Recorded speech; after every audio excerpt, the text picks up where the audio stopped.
Hi everybody, it's Dandruff with your news cartridge for Tuesday, November 29th, 2016. Today begins expanding a little bit on the Eagle Flight VR story I did yesterday. Turns out the 3 VR games Ubisoft is releasing are going to have cross-play as well. The other 2 games are Star Trek Bridge Commander and Werewolves Within. If you own the Steam version of Darksiders, you will automatically receive Darksiders Warmastered Edition. I will personally confirm this as it was in my Steam library when I woke up this morning. An Overwatch player, Taz Zerk, has hit level 1800, effectively max level of the game, and has done so without sharing their account. It took roughly 1,700 hours of playing on average 16 hours a day since the game's launch.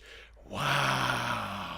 Speaking of Overwatch, there's a new map called Oasis on the public test realm. It features a road running around the city with cars that will actually run you over and kill you. There is a rumor that Marvel vs. Capcom 4 is going to be releasing sometime next year for PS4. Gonna keep my fingers crossed for that one. It's confirmed that Bioware's next game is story-driven, but they're not talking about anything else about the game. And then there is a mod for Fallout 4 which turns the toilet paper around to face the correct way of over front and not under back. It's mods like this that make the game playable for people like me.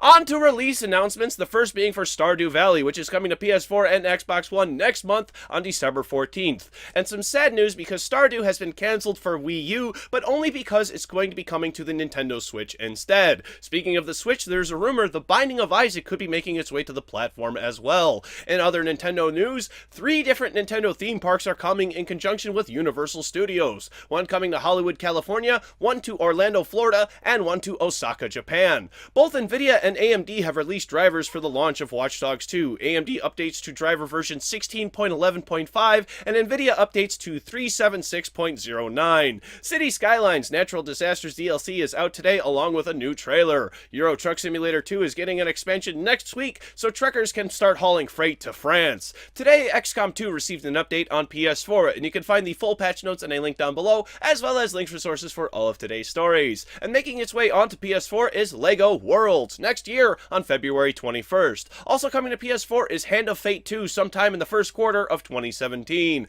Finally, for teasers, EA is hosting a free weekend for Titanfall 2's multiplayer for both Xbox One and PC, but you need to be subscribed to either EA or Origin Access. 2 moves from Pokemon Sun and Moon have been banned from online play. Find out what moves and why next on News Cartridge.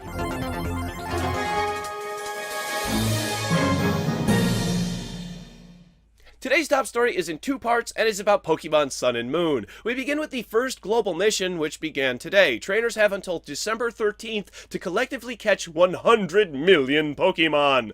Doing so is completely optional and will not negatively affect your single-player progress in any way. In order to participate, your game must be connected via the Global Link system and then speak to the woman at Festival Plaza's castle. If the goal is achieved, then everyone who took part will receive 1,000 festival coins. And then 2 moves have been temporarily removed from being used in online play. Memento and Parting Shot cannot be used until a patch is released because using the Z-Power version of the move causes the game to completely crash. Obviously, this is not working as intended, and stay tuned to News Cartridge for when an update rolls out.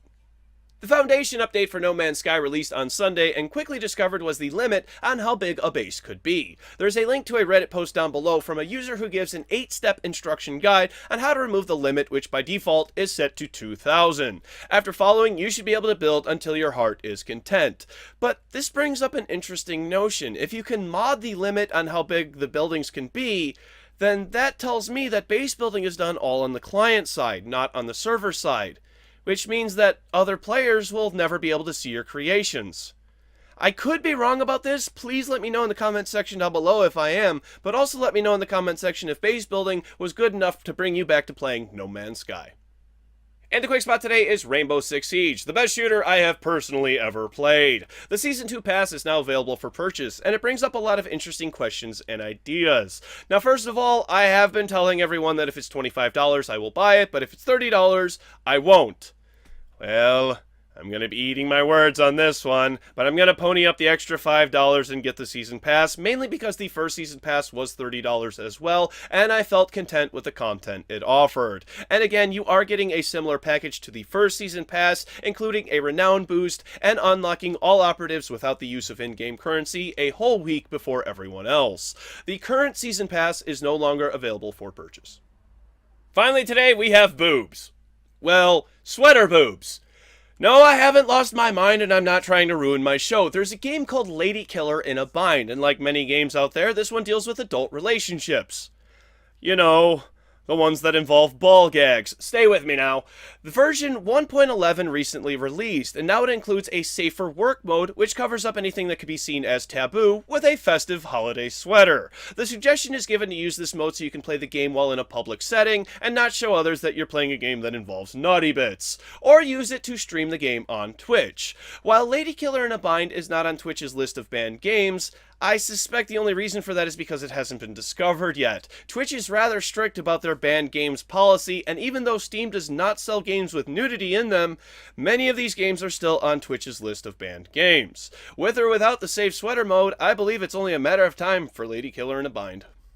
Get ready, it's coming at you quick. It's time for tomorrow's game releases for PC. Twin Bros, Bounce, Doomsday Survival Training, 28 Waves Later. I don't know why that game hasn't come out yet. I've announced that game like 10 times. Why won't that game come out? Just come out already.